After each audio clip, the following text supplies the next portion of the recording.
Hello YouTube, we are back with some more match commentary for you guys. I am joined by my forever partner in crime, the brother from another mother, TJ. Oh my. Hear me. Hear I him have roar. arrived. I don't know. I'm sorry. Intrusive thoughts win. But we've got a few more matches here from Dean's that we're going to be going over. This one is going to be Jorel, who is playing Royal Knights. Once again on the right, going up against Gare, who's playing his Alphamon build. Gare usually plays Yellow Vaccine, so I'm kind of interested. It's not Royal Knights. Oh my god, Jesmon, sorry. Jesus. But yeah, Gare usually plays Yellow Vaccine. So like I'm interested to see how like his alpha like play style and build looks like, because they're arguably very different sort of decks. Oh yeah, absolutely. So it should be very interesting to see. I think just from like a player's perspective. A little bit of business stuff first, you know, a couple things, right? If you haven't liked and subscribed, please feel free to do so. Any support to the channel is greatly appreciated. And if you haven't checked out our socials, which will be linked in the link tree down below, it'll include our Twitter, our Instagram, our Discord, our TCG player, and YouTube affiliates.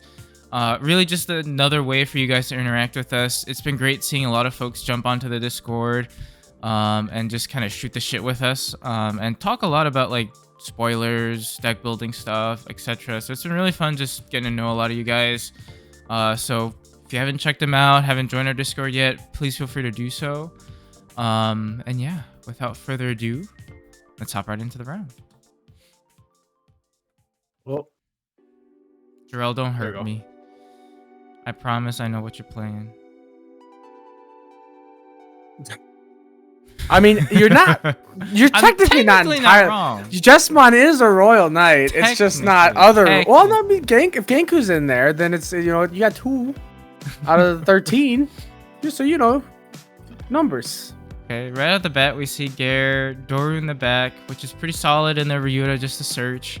I think moving forward, Ryuta probably gets overshadowed and replaced by different things, but still a decent search option.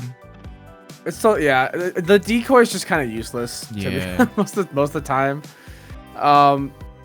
It's interesting because decoy is like a keyword that you think would actually would be okay, but it's just so hard to get the inheritable under other things sometimes before it's like, you know, too late. There's also so much removal in the game sometimes it just doesn't matter. Right. So we see both players like, oh, well, we saw some initial stack building in the back, and then Jorel just goes hard evos into, or not hard, like DNA digivolves into Chimera with the sister, and is able to go into Jess right off of that. So maybe not your typical standard Jess play, but I mean you get a body on board that's established now. So, and Gare doesn't have any cool boys out yet. But he is able to start building. Does that Jesmon not play a sister from Trash? No, I don't believe it does. Oh. Weird. Yeah, I feel like that one's more of like a board control Jess, which unfortunately there wasn't much of a board to control at the moment. And he doesn't actually play any sisters. Yeah. Which is a bit rough, but Gare was able to build up the stack. De-digivolves and just kind of leaves that Chimera sitting there. We do see Master the Disciple get cracked to go into the Jess X. Yep, that'll let him play sister. So we'll search top. Oh, he's got Crania in there too. There you go. Yeah. See? Yeah, see? Yeah, it is. It's you were ahead of the times, ahead of the game, really.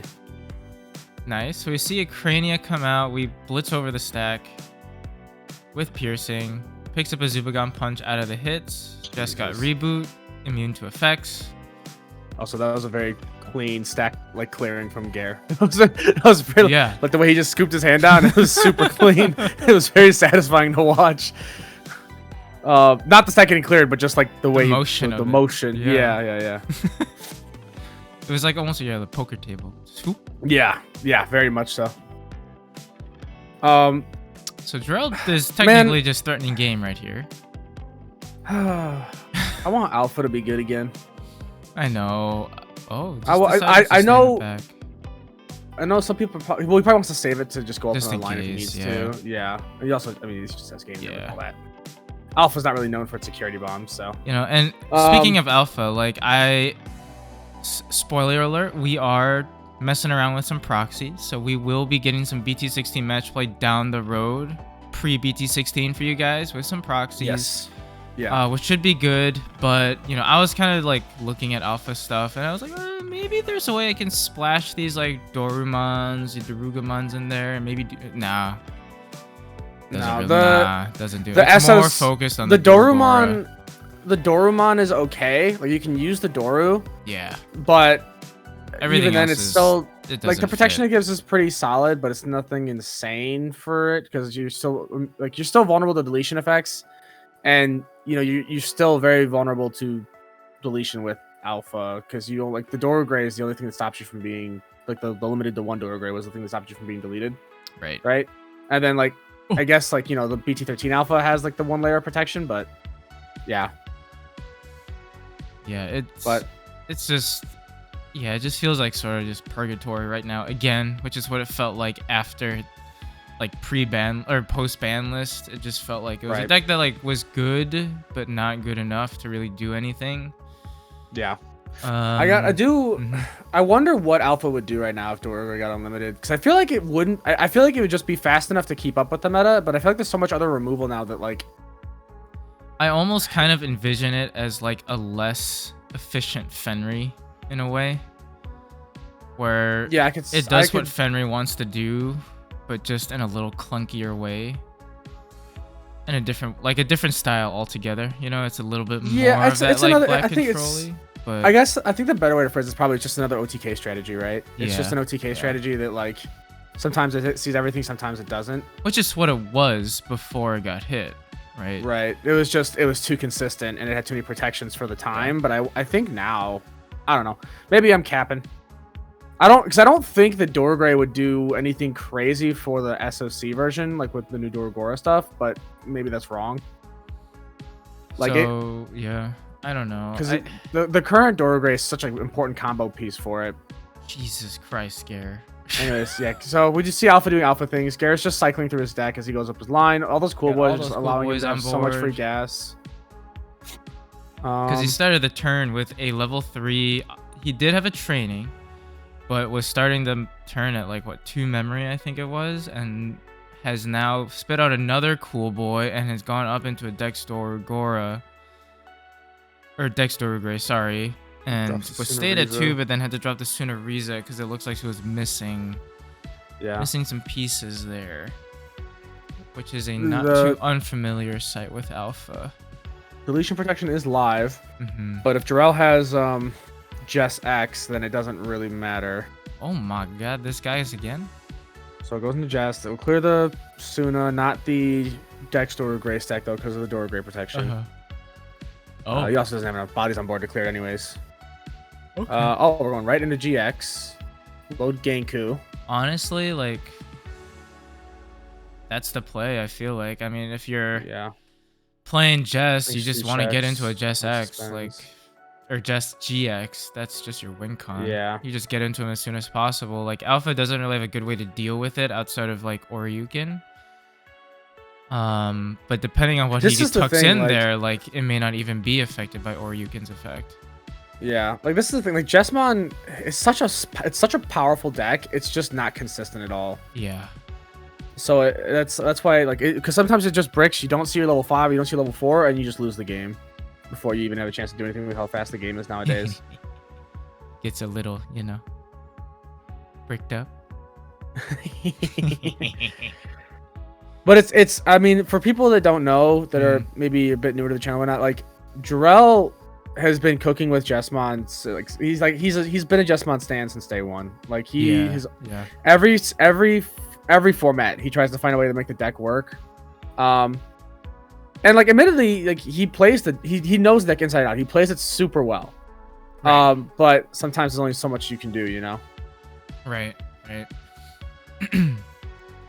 So, I mean, speaking of Oryukin deletion, that's what Gare is able to do here. Yep. He does the Oryukins end of turn shenanigans to start stripping sources to give memory back. Yep. Does strip a lot of sources there, but honestly will be big enough to 2 checks. Yeah. Yep. Fortunately, I feel like I would have gotten rid of the proto form. Right, I would have gotten rid of the protoform and instead then of kept like a Oryukin. Daruga or something. Because he kept the Doruga and he had the Oryukin under, or the Orumon under. Yeah.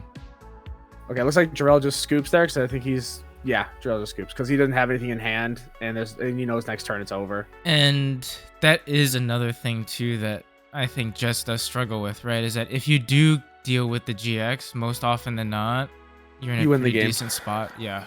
Because they're forced to rebuild and they can't really recur anything. They kind of put all their eggs in one basket with that play. Yeah.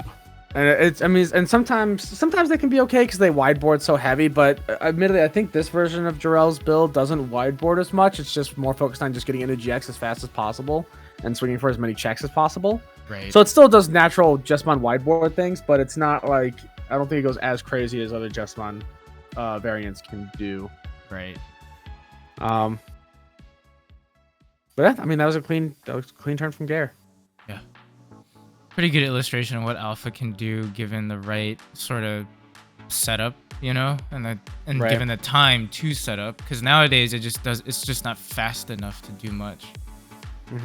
Jorel opting to grab the GX there, so that means he probably has level 4 in hand because he let the Bauhuckler trash. We see Gare doing setup here with the training, get a Daruga in the back, which is pretty good. Oh. Okay, I think he wants a different Huckmon for inheritable. That's why.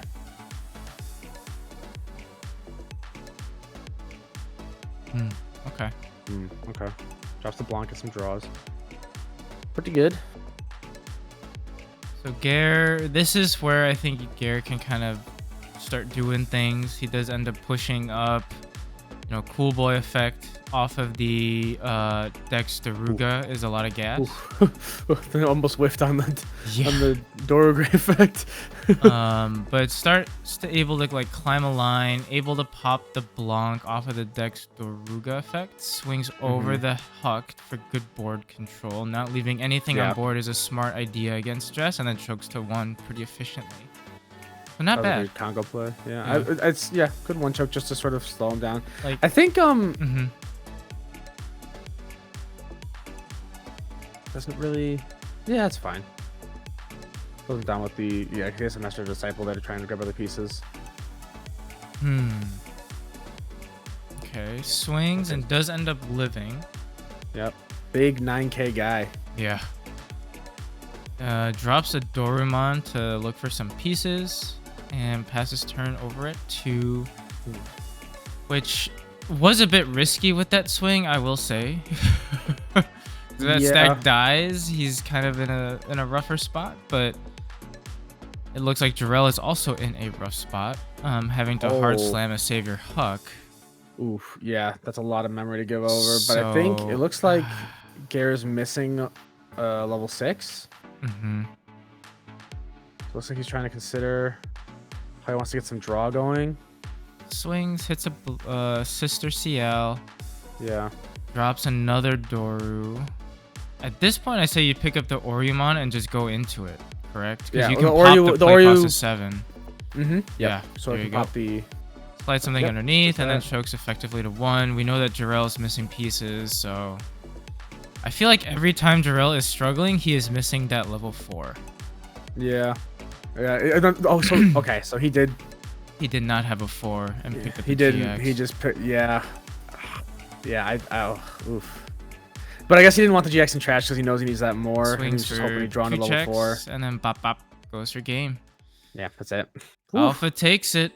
Yep, Alpha does take it. And then that sort of illustrating right there, Jess like we saw game 1 can just fucking go nutter butter and just loose the juice on the world. And it can own the game, but then all it takes is just 2 turns of not seeing a certain piece and not having a crazy good draw search engine, and then all of a sudden you're just right. Right. And I feel like I love you, Jorel. Sometimes he does pick for the Unga Boonga piece, and then it's like, wait, I needed that. It happens. Yeah, though. I wonder if he drew into a GX after. Yeah. Oh, that'd be peak. I wonder if he drew into a GX after. It was just the wrong call. But yeah, this does wrap it up for the video. So thank y'all for tuning in. Like I said before, if you haven't liked and subscribed, please, feel free to consider it. And hopefully this video helped you all, helped some of you folks, convince them to join us and continue tuning into our channel. Check out our link tree down below for our socials, and we'll catch you on the next video. Bye bye.